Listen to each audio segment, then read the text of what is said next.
Hey, listeners, I have a real treat for you today. This is a couple that is originally from our area near the Fountain Inn, and I think maybe Greenwood is where Claire's from. But Kenny and Claire Hilliard, they have a very unique, they have a hard story, but they also have a unique and different kind of story. And I was just wanting them to come on and share their story. And I know it will encourage you and help you to see God's hand at work and some of the hard things in life and some of the great things in life. So welcome to the show, Kenny and Claire. Oh, Oh, thank you thank for you. having us Yeah, on. thank you for having us.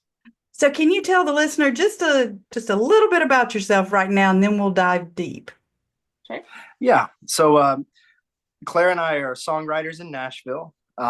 We seek to write theologically rich worship music, and we've put out two albums. Just recently, we put out a 12-song album called "Upon the Storm" in July, and we Congratulations. thank Thanks. you. Yeah, we travel the country. I have been a seminary professor in biblical languages in the past, so sometimes we do conferences on worship theology. We lead worship, and then we also do concerts and things like that. And so we had the privilege of getting to kind of go all over the country and talk about worship and theology and singing, and really just the Lord has blessed us and given us a, a great opportunity to enjoy His church. So it's not just us, it's us, but we have three kids. Uh-huh. Eli is our oldest. He's 13. Kana is our girl. She's 11. And our youngest is Nate, and he's 9. We also have two cats. Their names are Turkey and Rye. Okay. And yeah, there's stories behind that, Yeah. but I'll spare you for now. Yeah. Yeah, but that's who we are. Okay. Well, so I was at CVS in Fountain Inn before Christmas, and I ran into Kenny's mom, Marie, and we started talking, and we were there at least an hour. I don't know. And she said, "You need to get Kenny and Claire on your podcast." And she Aw. started sharing a little bit more about what you're doing. And I was like, "Yeah, I'd love to have them on the podcast." So you very have a very unique story, but let's go all the way back because Kenny, you grew up in the church that my family went to for a long time, Fountain Inn First Baptist, That's right. and you started your music at Fountain Inn First Baptist. So talk about how that started. Yeah, so when I was 8, my dad got me a guitar. I'm left-handed, but he got me a right-handed guitar, and he was like, "Well, you're gonna have to learn right-handed."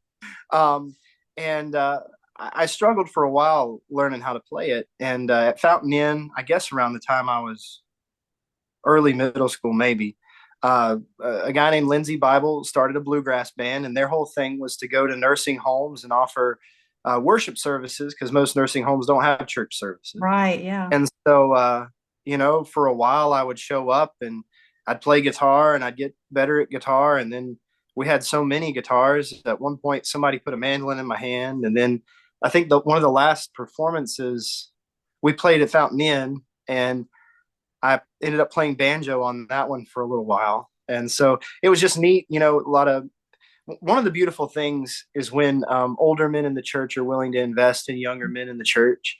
And they are part of the reason, those guys are part of the reason that I play music now.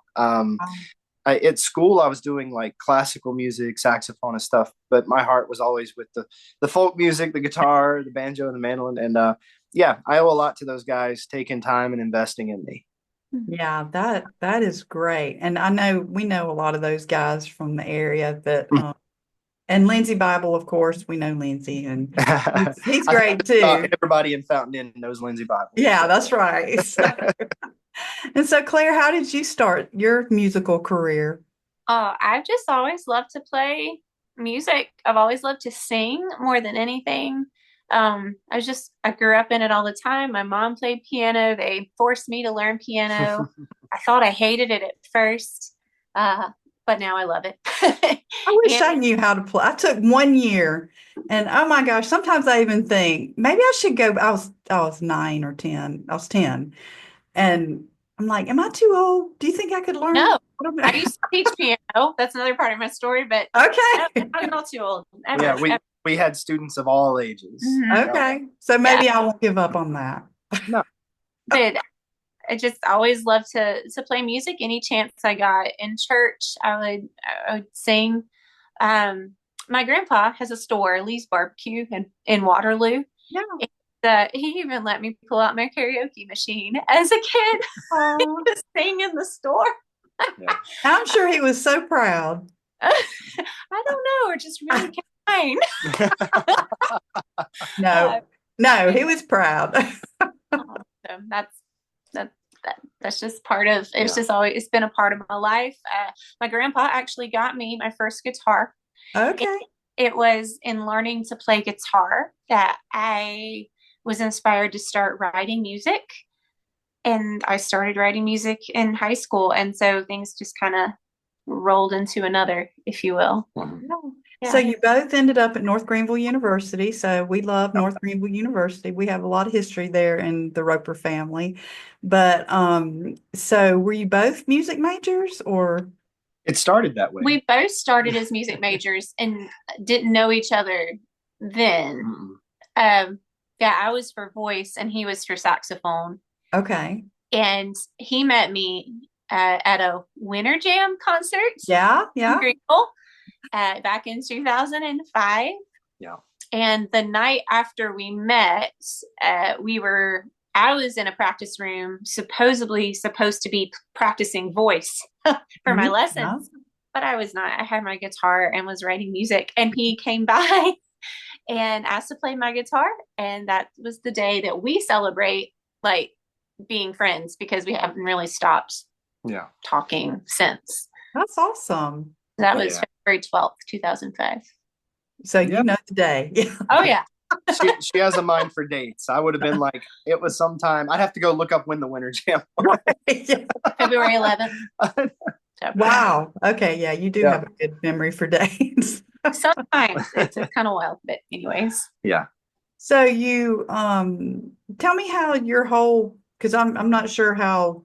I know you ended up going to you became a pastor and all of that. So tell me how all that came together. So while we were at North Greenville, so I guess I was brought on to kind of help jumpstart the jazz program at North Greenville as a saxophone player. But I didn't, my woodwind professor didn't quite get that memo. And so he and I were always just kind of at each other. And I was really curious about the Bible. And at North Greenville, they offered Greek and Hebrew. And at that time, I was always wrestling with which translation to read. And I thought, you know what, if I take these classes, I can start learning how to translate myself. And so I switched to Christian studies, started learning the biblical languages, loved them, and just found that I have a talent for them. And then ended up minoring in guitar. And when Claire and I started dating, we actually traveled around North Carolina, South Carolina, playing music together. And I told her one day, I was like, I think I need to go to seminary. And she was like, what? Famous last words. I had a terrible stereotype in my mind. And I will say I was wrong with my Well, good. So I went to Southeastern and did a degree in biblical languages in the MDiv, and then did PhD work in the biblical languages. In that time, after I did most of my coursework, a pastor that I knew encouraged me to put out my letters and just pursue a pastoral position. And that led me to pastoring in Marion, North Carolina, outside Black Mountain. Okay. And so that was from 2014 to 2017. I was out there doing that. And in that time, I got to be an adjunct professor for Southeastern and then eventually Grand Canyon University as well. Okay. And then, so what year did you end up getting married? 2008. So the anniversary is 6/7/8. Oh, okay. Got married at Fountain Baptist. It's the day before my birthday. So there you go. So once you did that, I guess you moved to Marion. Yes. Once you got married and everything, and you started having kids, and Claire, you stayed at home, or how did that work? I did. So before we moved to Marion, when Kenny was still in seminary, he started the PhD program, at the very semester we had our first kid. Oh, wow. That was tough because I was up all night with the baby and he was up all night With the writing books. papers and books. You're both up. Hard season. But so we had Eli and Kana when Kenny was still in seminary. And when Kana was about 8 months old is when Kenny took the job at the church in Marion. Mhm. And honestly, I lost track of the question. What was the question? So, Well, it's just trying to put you in there somewhere for us Yeah. to figure out where, Yeah. where you came in and the kids. Oh, So, yeah. So with the kids, so to back up just a little bit, when I was at North Greenville, this all goes into with the kids. When I was at North Greenville, when I first started this school, my goal was to be a musician. Want to be a musician. That was very much my heart. And then my junior year in college, the Lord just convicted my heart that I actually wasn't a believer, even though I confessed. I was convicted and can look back and go, I didn't really believe. And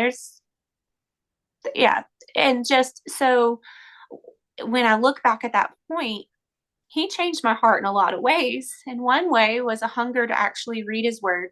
What does it say? And it's funny because in growing up in church and stuff, I knew a lot of what it said. But it was like the Lord was just opening my eyes for the first time. And so as I was reading and praying about music, it's funny how that idol, if you will, for my heart was not pushed down, but just kind of set to the side and replaced more with the conviction of if God's given me a talent in music, then what I should do is use it to serve the church. And so Kenny was a youth pastor at the time. By the church, she means our local church. Local church. Right, yeah. And so I just started trying to help that church with some music. I was a women's chaplain at North Greenville and started to host chaplain meetings by leading music because that's just what I do. And then as he went to seminary, I still felt convicted, served the local church, and so just tried to serve the church and music in that way. And as a young mom, after Eli was born, by this point, I had decided that I wanted to stay home with my kids. As hard as that can be, it's financially tight. Yeah. Is that we saved for a number of years before I had kids so that I could stay home. Staying home with them was the goal simply because I really wanted to invest all of my time. I'm not saying it's a law, but I just wanted to invest all my time in the home. And I knew it was a lot of work. And yeah, it is a lot of work. Yeah.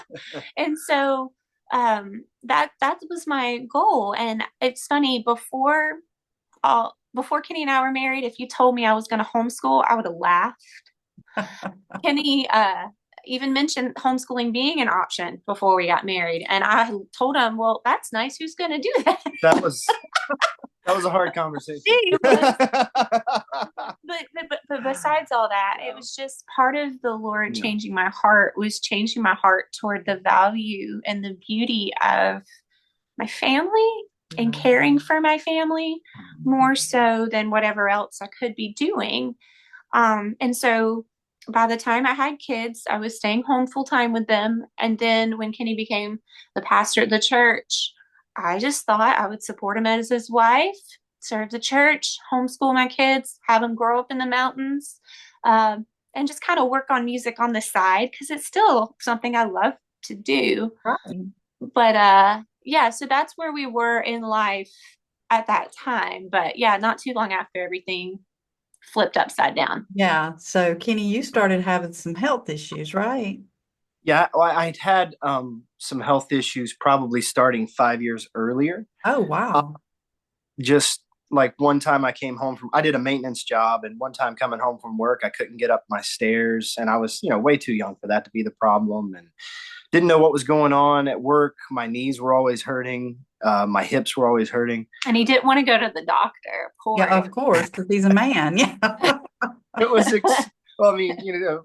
living on one income, and I'm a maintenance. Yeah. I was, like, I don't want to spend that kind of money. No, that's okay. And were you in your 20s? Yeah. Yeah. So you were really young. Right. And when we transitioned when I transitioned to pastoral work, my knees and hips didn't hurt as much, but then my hands and elbows and arms did from sitting at the desk and writing and everything. And so it was like, okay, the pain moved. This is weird. What's going on? Went to the doctors for a long time, different things. They tested for, I don't know, rheumatoid arthritis. I was told I had fibromyalgia, chronic fatigue syndrome, just all the catch-alls because they couldn't figure out what was going on. But then one doctor noticed that I have a tremor in my right side. And they go, hey, that's a sign of Parkinson's. Let's get you to a neurologist and let's see if we can do some tests. And so they did a MRI and they found a brain tumor instead. Wow. And the doctor, when she tested me, she actually showed that I had no feeling in my hands and feet, but I didn't know that. Like your brain compensates. So I could play guitar and think that I could feel what I was doing, but I couldn't. It was weird. It was weird how that works. The brain's a weird thing. But yeah, the neurologist brought us in and just said, hey, there's a tumor on your brainstem. She said, it seems like it's inoperable. It looks like it's malignant. I hope you can find a surgeon. And that's just kind of where she left the conversation. And how old were you at this point? Oh, it was 15. So I was 30. Yeah. So it was New Year's Eve, 2015 going into 2016. Wow. And so Nate was just a few months old. Our other two kids were toddlers. And I was a pastor of a church and getting ready to preach every year I do a kind of state of the church sermon. So I had all that written, and man, the Lord just changed my heart. I had to write a completely different sermon. Thankfully, people in the church gathered around us. They stayed with us all night and brought us food and cared for us. But we went to a surgeon in Asheville, and he said, I've done 5 of these, which is encouraging. And he said, the last lady I did, this side of her face didn't quite come back the way it's supposed to.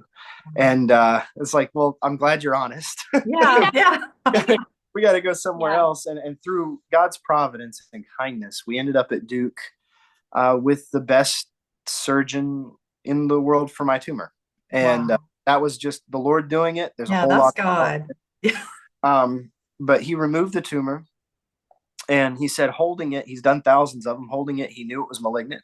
He went and had it tested, and it ended up being benign. The risk for me is that it might grow back in the same place. And thankfully I'm 9 years clear now. Wow.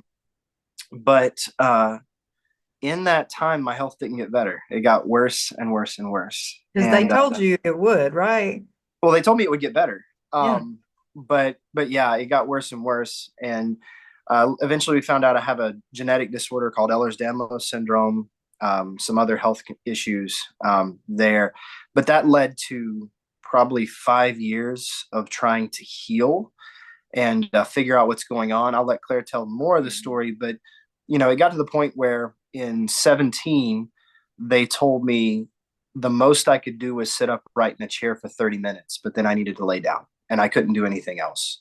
And I asked them, like, how am I gonna work? And they said, you can't work. That's Oh my gosh. I did not the plan. a physical aptitude test where they do your VO2 max, and I tested as a 70-something-year-old man. So I just, all of the sudden, I was the breadwinner. I was used to being strong and doing all the maintenance and all the things.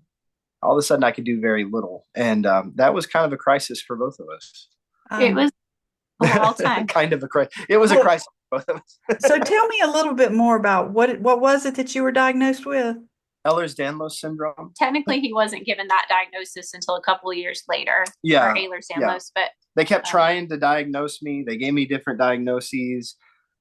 Eventually, so what's really wild is we ended up here in Nashville, and in Nashville, they have a whole center dedicated to autonomic issues and Ehlers Danlos syndrome.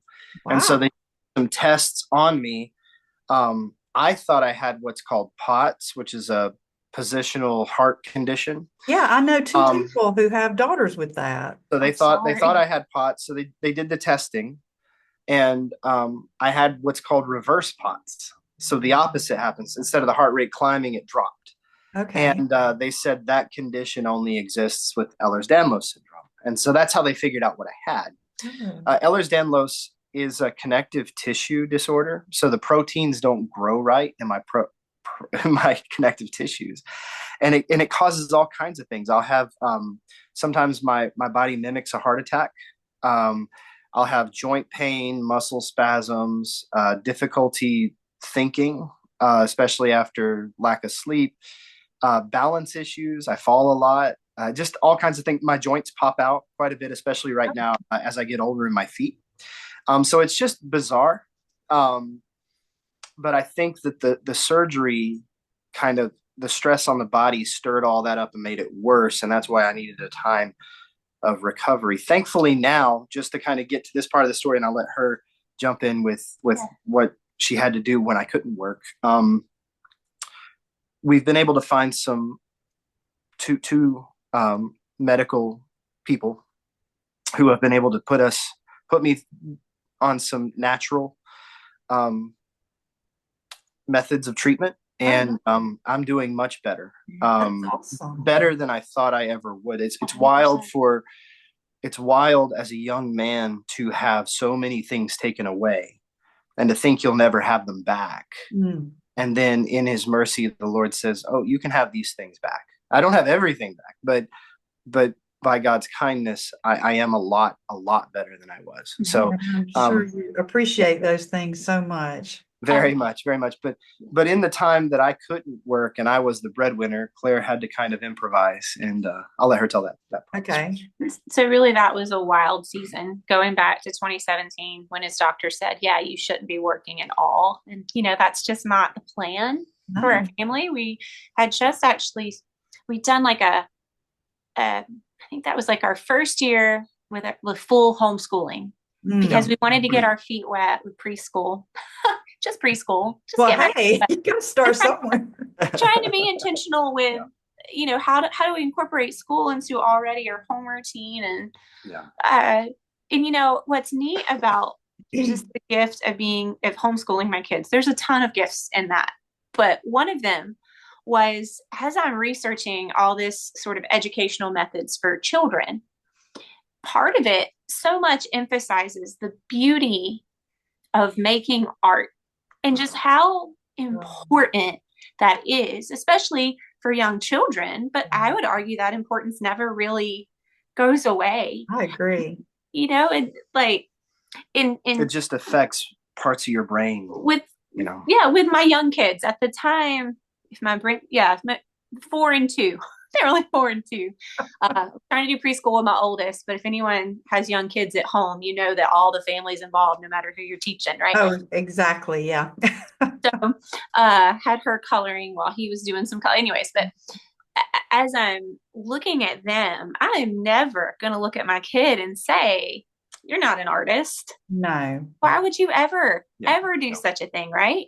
Instead, just being able to look at the kids so young and go, God has made you uniquely in a certain way to bring him glory. Go create things, kid, like go make things. And what was wild is, as I'm teaching my kids this, it's coming back to me to say, I should be working on my art too, and it just encouraged that artistic side of me. And when I say art, I mean all forms, from actually coloring to music to songwriting, all of these things. It definitely it's also taught me to never say in front of my kids, I'm not an artist. Illustration isn't my thing. Okay. Just being honest, but we're all unique artists in one way, shape, or form. Right. And so, the Lord used my kids in schooling to encourage me in art. But here we were faced with, oh my goodness, my career was going to be at home with my kids. And now that's not happening. What do we do? And honestly, that broke my heart in a million ways, just in one expectation to turning and doing another expectation. But what was so wild, the more in that season that I would pray about the situation and what to do, the more the Lord would encourage my heart to work on music. You love. Whatever reason, and it's just, okay, well, if I got to have a career, I'm going to do something I'm most passionate about. But again, in my the analytical side of my brain going, that doesn't make sense. How can you do that and like support a family? Yeah. And in our homeschool group, there was this sweet lady who said, don't you play music? Have you ever thought about teaching music? I thought, I can't teach, which was also the very thing I said with the perspective of homeschool. Yeah. I can't do that. And the Lord just flipped everything upside down, and he led us and provided in so many ways. And to give an overcap, is that a great one? No. An overview. Overview. A summed up version. Overcap. Overcap, putting two words together. I like to make things. But to do that, we ended up, long story short, we had to sell our house in Marion. He was technically still enrolled at seminary. Yeah. And even though he wasn't taking classes at the time. So we moved to an apartment at the seminary. And then the opportunity came for me to teach in the area and have a studio to teach from, which was such a gift from the Lord. And in all of that, I started with one student in June. And in August, I thought we were going to die because I only had 5 students at this. Oh my gosh. Yeah. And I'm just thinking, Kenny, what are we going to do? Do we just, I know the Lord's laid this on our hearts. I feel like this is what the direction that he's given. Well, and I applied for disability at the time. I mean, I had all these doctors' references and everything. I figured it was kind of easy. And even with a lawyer, I couldn't get disability. I've heard it's just almost impossible. Yeah. Well, we didn't need it in the end because the Lord provided. Wow. I just remember having a conversation with it? Kenny. Well, I remember having a conversation with Kenny in August, just breaking down, thinking the Lord's just left us out here like die, and we need to be okay with that or something. I don't know. That's just how it felt. I'm not saying it's right. Starved to death. But one, we never went without. God provided all of our needs. Yeah. 2, by November, I was full time with our students. And we actually, because, this now I know the school year is a great time to start music lessons. Well, yeah. But we had a full studio by November, and we were looking already at just having a full-time job with that the next year. It just, the Lord was so gracious in so many ways. The relationships with those kids, even, and getting the joy of teaching them. We still have those relationships today. Music was just great. So sweet. And yeah, it's really cool to see what they're doing now. But in that, the Lord was gracious and already starting us with homeschool, because in the move, my kids didn't have to move any schools. Yeah. They already had routines in place from being at home. And so just when we moved, we just kept those same routines and started homeschool. He provided us a co-op to be at, and I used to teach at that co-op as well. Now this is when you moved to Nashville? When we moved to Wake Forest. Back to Wake Forest. Okay. That's where we started our music teaching. Okay. Sorry, we moved a lot. And as I got healthier, I helped teach music because I know instruments, she doesn't. But also we started working together to homeschool the kids. And so we would take turns, like, especially once we moved to Nashville, after COVID, we started taking turns more, and I got more involved with homeschooling the children as well. And I will say this, to any working mom out there, any mom, all moms are working one way, shape, right. That's right. So is that in that time, I really struggled. God, why can't 100% of my time be at home? Why, is Kenny so sick? Or why can I not do X, Y, Z with my kids? Or why can't I have time to clean? Yeah. Just do laundry. I mean, it just, and I know the that sounds things. so whiny, but honestly, I'm just being honest, right or wrong. It's just being honest. And as I was reading scripture, I was just so encouraged, especially looking in Titus, of how the older women are to train the younger women, right, to love their husband and children. And I tell you, one, that is so convicting to me, Because whether or not when I stayed at home full time, was all of my actions loving and serving my kids? Or was it someone to me? You know? Yeah, I know what you mean. Or even in me feeling oh God, I can't do XYZ. I can't get the dishes done today. I can't do this that I think my kids need. Okay, but that's not what I'm called to. I'm called to love my husband and my kids, like in this moment. And it just flipped a lot of things for me as well. Now, a disclaimer, and I think it doesn't even need to be said, I am not perfect in these things by Right. any None of us are.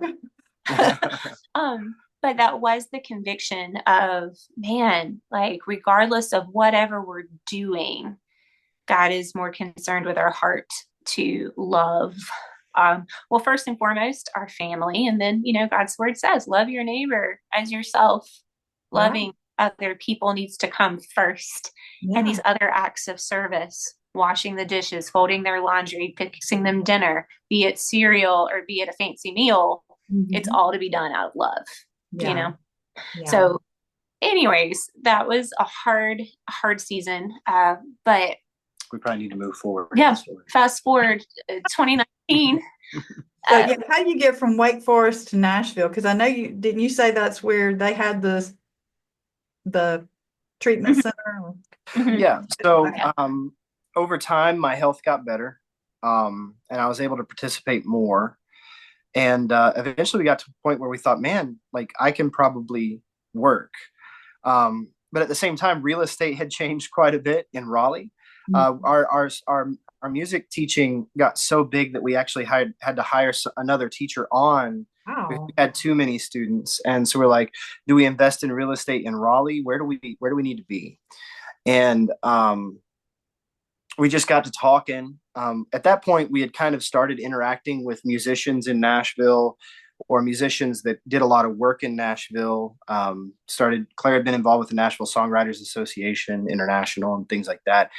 And we just said, man, I'd really love to move to Nashville. Part of our music teaching business, I did instrument repair, guitar setup, stuff like that. And so even when he was sick, it's just something he's always I've always got to tinker. I can't think if I'm not tinkering. And so I actually got hired by Gibson to build guitars here in Nashville. And that was kind of the bridge to get us here.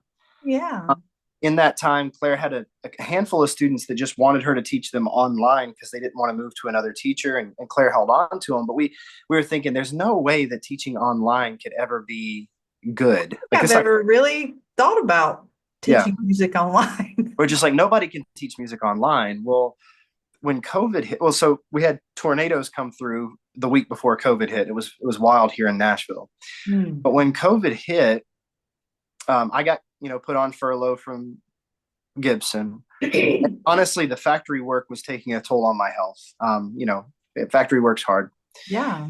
And we started having more students reach out, and we thought, well, let's see how many students we can get. And by the time Gibson wanted me to come back, we had a full-time online teaching business. Wow. Great, because we could teach all over the country. Yeah. And, that gave us the flexibility and freedom to start working on our music. That was why that led to the writing of our first album, Are You Weary? 5-song album. And that also led to us like tag teaming homeschool and stuff like that as well. That was wild. Yeah. So that got us to Nashville. Yeah. So, that season, I mean, as you can imagine, I was always used to being the one in charge of homeschooling the kids. So in that season, one day he would homeschool, one day I would homeschool, and we'd switch out who taught online that day. It was a learning process. I'm sure it was. We don't have the same teaching style. We don't have the same organizational style. Mm-hmm. And at that time, we weren't using a curriculum either. We picked our favorite. Okay, we were. It was mine. Well, we picked our favorite for each subject, and that meant we had to sit down and spend the hours scheduling out everything and how it should work. Yeah. And that was difficult. It was good. Like I don't have anything against any family that does that. But it was very much time consuming, and it was kind of hard to bounce between who's responsible for what, at the same time. All that to say is that upped our communication in a lot of ways. Yeah, sure. Because we had together on a lot of those things. So all of that though, like even in teaching our music students, we were trying to encourage our music students, use your gifts for the glory of God. However he's gifted you, use those gifts to the glory of God. Be working on your art. And we felt like we needed to be an example of that and do the same. And that's a bit how we were able to work on our songwriting and all of that. So many stories I could tell you, but to fast forward, in 2021, we released our first album, Are You Weary? And we did a release tour with that. So we traveled with our truck and our camper, and I forget how many states we went to, but we went out to Missouri. And at the first time, that was the farthest west I'd ever been. Yeah. Up to Pennsylvania. Anyways, and the tour was just a really sweet time. We loved every minute of it. Just from the fellowship before and after the concerts, it's always a joy to get to sing and share these songs. But so we came and the back. blessing that people responded positively to our art. When you put your art out, you never know what's going to happen. Oh yeah, I know. It's kind of scary at first. Yeah. Well, I know as a podcaster, I know, because you may not get feedback from, Yeah, is anybody going to listen to this? Right. Yeah, you just throw it out there and hope somebody listens to it. One thing that we found really quickly was in sharing our story and the why behind why we write music. Yeah. It's almost like we could see in the audience like a light bulb change or just a whole demeanor change of going from, oh, there's these people and they're singing Christian songs to, oh, this actually applies to real life and they mean what they're talking about. Yeah. And just to hear, again, this is just how the Lord works things. I don't do this, but just to hear people's stories, like Kenny was saying, of how those songs have affected them or helped them is just amazing to step back and go, wow, like this song is bigger than me, and the Lord uses it however he does, And I would say one thing that we haven't said is like the tenor of our music, the idea behind a lot of our music is to encourage people in the darkness, like to recognize the wonderful beauty and glory of who God is, but recognize that we still live in a dark world. And so our music is the goal of our music is to encourage believers who are facing difficulties and to encourage them to hold fast. That's kind of the idea. And a lot of that came from our struggle and health and everything else. Yeah, because we did that. Mean, it's like the Psalms, that's, when I've gone through like some very difficult times. Yeah. Start reading the Psalms and it's like, wow, somebody understands where I am. And How long, oh Lord? Yeah, I mean, that's right. Yeah. But that somebody else, David has been in this situation and felt hopeless, and it encourages you, because I remember I was going through like a year of deep, deep depression, and I can't remember I think I was reading through the Bible for the first time in my life that year. And I was on Psalm 40, and it said, he lifted me out of the pit and put my feet on solid ground and steadied me as I walked along, and put a new song in my mouth. And I was just like, because it described exactly how I was feeling. I literally, when I was describing how I felt to people, it was like I was clawing onto the side of a pit, trying not to fall into it. And when I read that, I was just like, and I think music does the same type things, because a lot of times it comes straight from the Word of God. Mm-hmm. Yeah, that's definitely our goal. Well, that is a huge goal, simply for what you just said, as far as when I think back to the season of Kenny being very, very sick, and particularly with the brain tumor, but then later, so much of that season, as much as I love music, it was hard to listen to music sometimes because I didn't know what I could trust easily in just that place of being very vulnerable. What was so refreshing to me was music that either sang scripture, or honestly listening to, like you said, like the Psalms, just, on your app, on your phone, you can have it like read to you, but just hearing God's word, or a song that points to the truth of God's word. A lot of hymns do, a lot of hymns don't, but a lot of hymns do. And that, I mean, that's what we all need all the time, right? God says that, but man shouldn't live on bread alone, but every word that comes from the mouth of God. We need his word for sustenance. But I feel like specifically in times of hardship and grief is when maybe we're more aware of that need all the more, So in so fall that's of why we write 21, the way that we do. so in fall of 21, we did that tour, came home, and we're so encouraged that we put together a Christmas tour and went out and did Christmas music, We went to Christmas Fountain hymns Inn. and stuff. We went to Fountain Inn. Yeah. And we came back so encouraged. We said, this is what we need to do. And so that spring we let our students go, and with their encouragement, Yeah. started Oh, touring wonderful. full time. Wow. And in 22, and we've been full time at it since then. We're on the road 6 months, usually 6 months out of the year, traveling and playing music. We're actually getting ready to go out west in April, and that's usually a 6-week to 8-week trip of playing music all the way out to California and then turning around and coming back. Yeah. So how do the kids enjoy that? Honestly, it depends on what day you ask them. Yeah. Okay. I feel like I say that because, of course, in the beginning, they loved, oh, this is an adventure. We can travel. This is great. And then I think after it happened so much, they've gotten used to it. And so the hardest time for them is always when we get ready to leave to go, because we are made for community, and it's hard when you leave your community. And I do just being honest in that. But once we get on the road, it's like they get into the routine of being on the road, and we try our best to think of creative ways to stay in touch back home. But yeah, so that part can be tough, but they have had some really cool experiences as we've traveled. They don't like sure. doing homeschool in the truck. No. And I don't think anybody ever would or should. Yeah, I probably wouldn't either. But, at 13, 11, and 9, they've been in 47 states. Wow. They've seen a lot of national parks. So one of the things we like to do is, if there's space in our tour, we don't have a show, but we're near a national park or even a really nice state park, we try to go out there and enjoy nature with them and try to make it an enjoyable experience. But, they've learned to interact with people from all kinds of different cultures. I'm sure. It's really cool to see how, it's very natural for them to meet a stranger and just talk to them and like adults, Yeah. and they're even in some ways learning a lot of different responsibilities.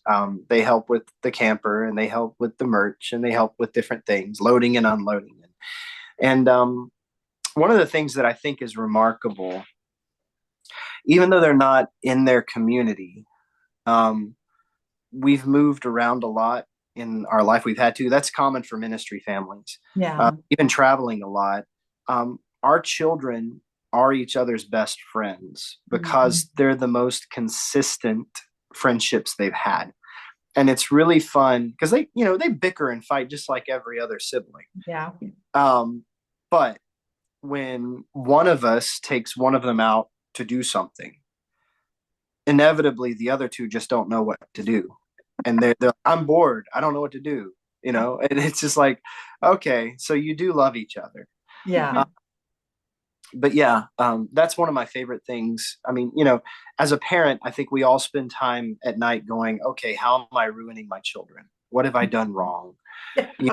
Will my children adjust to becoming adults somehow?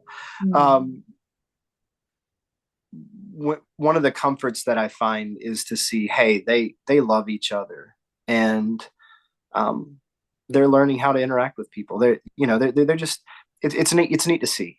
You gotta, as a parent, I think sometimes you have to look at the positives. Yeah. But I mean, it's just like anybody else. You have to do what works best for your family.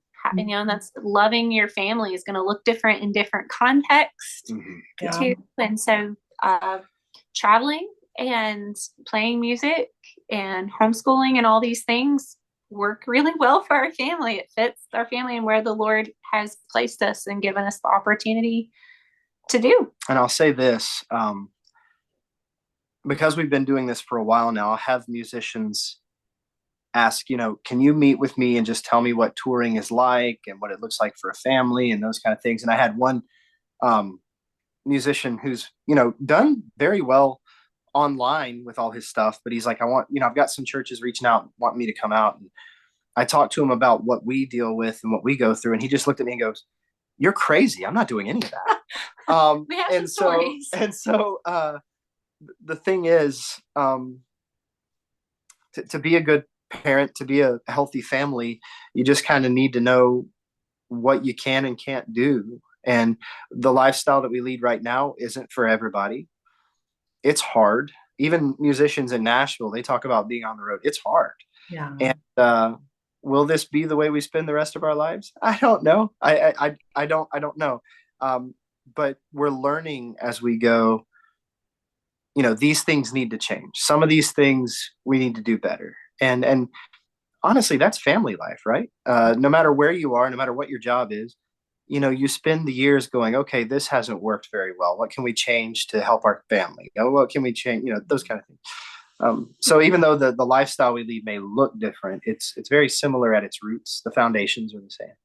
Yeah, I think that's a good thing to point out, that every family has their own dynamic. And sometimes, you see things are working well, and then sometimes there's a bump in the road and you kind of need a tune-up just to like, okay, let's figure out, how we need to deal with this. So I think that's a really important thing. So when you're home, the other 6 months, are y'all working on your songwriting and promoting? What all are you doing during that time? Well, we'd like to. We are, we're independent musicians. We actually are looking for management and booking help and delegating that out. But so far, we've done everything as independent artists. So it means that we wear all the hats. Yeah. The booking takes the primary amount of my time when we're home. And there's just simple things from promotion booking, to graphic finances, design, promotion, marketing. All the and then I do all the maintenance on the truck and the camper. And when Claire has a heavy load, I'll teach the homeschool and try to kind of keep track of the kids.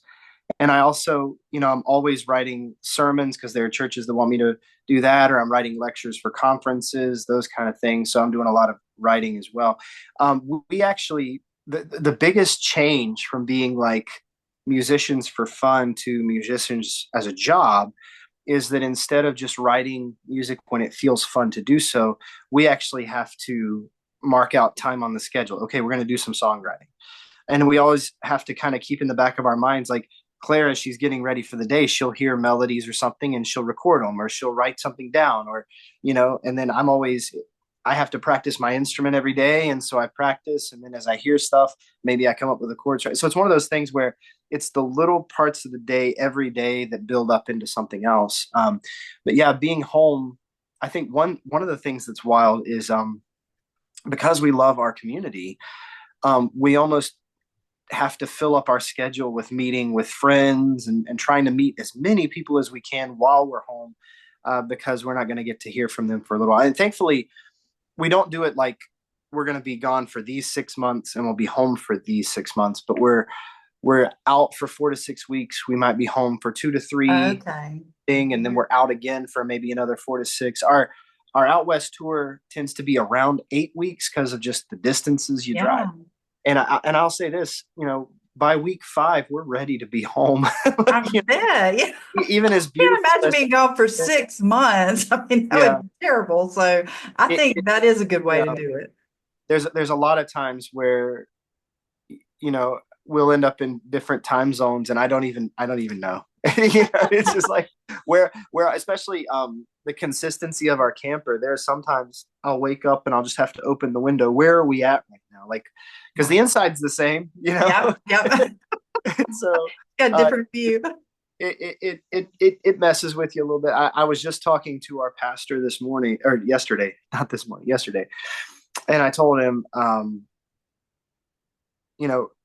it's so hard to be on the road and maintain your friendships. Mm-hmm. And I've seen like some good friendships we had when we were more home, more distant now. And it's not that we don't care or don't want to. It's just, man, there's only so much bandwidth, Yeah. Well, especially with three kids too. Yeah. And you've got to keep I mean, with you doing the music and that's your career, you've got to keep that ball rolling. To maintain a full income, most musicians have to hit 100 shows or more a year. Wow. That's the baseline. Yeah, And that's a lot. That means we go where we have to go, and it's really sweet. Like we talk about the hard, but we've met some wonderful congregations, some very loving people. And, there are a handful of churches that have us out yearly because they just love us, and we've developed awesome. friendships. And I'm convinced a lot of the friendships we made will be lifelong friendships. So I appreciate that. We've seen the Lord use his people in very kind ways. Or again, just how the Lord is sovereign over all the details in life. And it's like, okay, theologically, I know that God's sovereign. I know that God's in control. That's good to know, like in my brain, but like on a day-to-day basis, even with our scheduling, how I'll have one plan in mind. And then for one reason or another, I don't end up booking this city that I really thought we should book. And one example was there was a city I really thought we should book. I was trying really hard to book there, but then the show ended up not coming through and canceling. I was kind of sad about that. But then come to find out when we got to that area, it was in Colorado, my two youngest kids apparently struggle with altitude sickness, and we didn't know. Wow. So there would have been no way for me to really care for them and do the show anyway. Yeah. So just how God so kindly prevented that from happening, Yeah. Or there's just been times where maybe a whole week has gone and we haven't booked anything for that week, and I might be discouraged about that. But yet often one time I got sick and that was the time I needed to recover. Or just how the Lord you don't always get to see how he works. And I know that he works in a million ways that I don't see, but just these little glimpses here and there of his care and provision and just working out the details in ways that we just never would have thought. Doing this job definitely feels like it gives us a front row seat. Well, I was listening to a podcast episode that y'all were on yesterday, and you were sharing the story, which I love the song "Are You Weary?" So I want you to share about that, but also when you were headed, I can't remember where you said you were going, but you ended up having a flat tire. Can you share all of that? Because I was like, first of all, I listened to it because I said, I've got to listen to this song. So I pulled the song up and I listened to it. And it is such a beautiful song. And I don't know, because I've been struggling for like a month. I've been sick for a solid month. And I have really, when it says, "Are you weary?" Lord, I am weary. I am ready to get better again, So it really kind of spoke to me just in that. So yeah, just share about that song. So I'll tell about the song and you can tell about the flat tire. Sure. Sound good? Yeah. Okay. So the song "Are You Weary" was originally written in 700 AD, so 1,300 years ago, by a guy named Saint Stephen of Marsabas, and it's a fun name. Marsabas. But he wrote it in Greek, and an English gentleman in the 1880s translated it into English, and we found the lyrics. And it's just remarkable to think that in even 1,300 years ago, it was hard to follow Jesus. We are told, "Consider it all joy when," not if, "you fall into various trials and tribulations." But Saint Stephen's words were just so helpful, and it's like Hebrews 11. You got that great cloud of witnesses, and they're encouraging us to cast off the weight of sin. Well, some of those people sang this song. Wow. We get the chance to sing it too, and so our goal was to take the old lyrics and shape them into a modern feeling song so that the church can use it. Because if you just throw a new tune on old lyrics, it doesn't always work out. Right. So we do kind of take some freedom there, but we held on to the theology. And just the last verse is just so powerful. Claire sang it to me while we were going through some health issues. It was after the brain tumor, but still a lot of difficulty, and it really hit me hard. And I was like, we need to do something with this. And so, yeah, that's the song. But you want to talk about the tires? So with the tire, we actually were at the end of we call it our Out West tour. I guess we need a better name for it, but nonetheless, but we're going out west. Our spring tour. What was this? 2 years ago. So 2023. Yeah.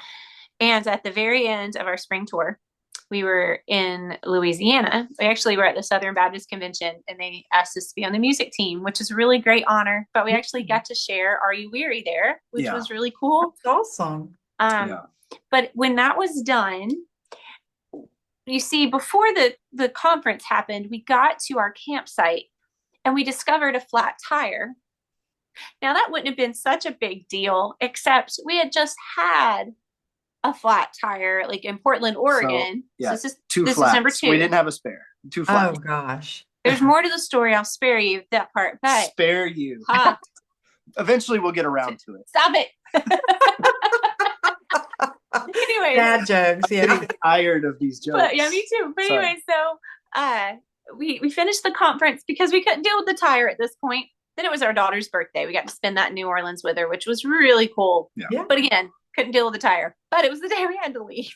And so we had roadside assistants come and change these 2 tires, the spare tire that had already been flat, plus the newly flat tire. Mm-hmm. And we get on the road, and we are finally going home after 8 weeks. Oh gosh. So the plan was to spend the night in Alabama and then drive the rest of the way home the next day. So we're on the road and we're driving through Alabama. South of Tuscaloosa. Is that where it was? That's where we were. I remember. Okay. So anyways, I just knew the weather didn't look all so good. And being in Tennessee now, we know to look out for the weather, and tornadoes are actually a thing. Right. And so the weather didn't look right. And I kept checking my weather app, and I didn't get any watches or warnings. So I kept trying to assure the kids in the back, who also were concerned about the weather, everything's fine. There's no watches, there's no warnings. So as we're going down the interstate, there's a tree like on half the interstate. So I have to get around that. Then there's an accident, and we have to get around that. And we get going, and I look in my mirror, and I see a flat tire. Yeah. Oh, yeah. Third one. And it was a bad one. It took out all the brake lines. It wrapped around the axle. It tore all kinds of stuff. Yeah. It was not a good one. In that moment, all we knew was flat tire, get over to the side of the road. So we did. And then we called our insurance company again and said, hey, we need roadside assistance. And so we waited. And the guy from roadside assistance called me. And he said, do you know I cannot get to you? And I was like, no, I didn't know that. He said, just up the road ahead of you, about a mile and a half or so. About a half mile. Yeah. Half mile, whatever. Very close. That a tornado had gone across the road. It had caused some damage. Traffic was really backed up. So he couldn't get to us from the north side. And he also said, like, back roads, the trees were down. So he just couldn't get to us. He said, I'm sorry, ma'am, you're going to have to call somebody from the south, which meant, a couple more hours of waiting. Oh, wow. It was already like dark. So I don't. In the summertime. So around 9. Yeah. Yeah. Yeah. So, but when he told me that, though, we realized that if we'd have kept driving and the tire hadn't popped, we would have either been in the tornado or on the outskirts of this tornado. Yeah. And obviously, I mean, that's a big pill to swallow, to think like I have no control over this, but every time I think of that story, I think of my kids' response, and they just went, Mom, God did that. Yeah. Yeah, he did. There's just no other explanation. You talk about the sovereignty of the Lord and why he allows some things and why he doesn't allow some things. I don't know. But he was just so gracious to us in that moment. And so, because we didn't want to wait on somebody to come up from the south, Kenny used the jack that he had for the truck on the camper to change this tire. It was touch and go. On the road. It was touch and go. And so I had my cell phone light out beside him on the side of the road, just trying to give a feeble attempt to let traffic coming towards us know. Really scary. Yeah. Don't hit him, right? Right. And really just in standing there at the side of the road, just praying, like, Lord, please help us. Lord, keep us safe. And just starting to sing a prayer of that sort of thing. Lord, have mercy on us, which is so ironic to tell that story after the fact. Because here I am asking the Lord for mercy, but he had just shown like incredible, right? But nonetheless, don't we all do that? I think the hard pill to swallow is that sometimes his mercy looks like a flat tire and a bent axle and, all the things that need to be fixed. But, we were safe. Yeah. And that's important. And so that song had been just turning around in my brain, if you will. And then it ended up being on our new record, Have Mercy on Us is what it's called. But really just wanting a simple prayer, either for a congregation to pray or an individual to pray, just so that we have words in those situations, like they do in the Psalms of just, God, please help. Yeah. So that's where the song came from. That's the tornado story. And honestly, there's just so many amazing details from it. I'll give you a summed up version too. Because of that axle being out on our camper, we ended up doing our Northwest tour that year without Northeast tour that year, which was just about a month and a half later without our camper. And because of that, we ended up meeting a pharmacist who was able to really help Kenny with his health and help give him some direction on getting his symptoms better. We're still in that journey, but just all of that was such a grace, which is so comforting when we didn't have our camper for 3 months. Well, what did you do without your camper? I mean, where did you? Well, we had a place to stay, but still, like, but you were on the tour, traveling, right? On the tour, we just reached out to the churches. We reached out to friends, and we're like, hey, do you have a host home or somebody who can care for us? And remarkably, in short order, like all the churches were like, we got you. And they took care of us. And that's the beauty of God's people doing his work. There's this love and hospitality that we genuinely appreciate. And there's so many memories from that tour too that would not have happened. We stayed on an alpaca farm in Maine. It's like that. and played in a bluegrass festival. I mean, it's just, just things that wouldn't have happened if we been in our camper. Happened, and it was a lot of fun. Or again, my favorite thing about meeting people on the road is that we got to spend more time either with like the pastors or the host of churches or those that did put us in a host home, or even people we meet at a hotel or something like that. We got to meet just so many wonderful people that we wouldn't have been able to. And that's kind of an important thing. Like when we go to a church, like we don't want it to be a business transaction. Like I don't want to like play songs, you pay us money, we leave, we're done, and sadly there are some times where that happens and it feels so sad. It feels empty. But one of the things we love to do is to develop relationships with the pastors and their families and their congregation and just get to know them. And I maybe that's the pastor in me that wants to just love and enjoy this mutual fellowship. But that's one of the things I love about what we do is just, man, we get to meet so many people and see where they are. And it's good. Yeah. That's really good. Well, y'all have had an incredible adventure. I mean, some of it really, really hard, a lot of it really, really hard, but you've seen so many of God's blessings through all of this. And, you've only been married, what'd you say, 17 years? 17 years. So my husband and I will be celebrating our 40th. So just think, in 23 more years, how many more stories you're going to have. Can we handle that? You can. I have faith.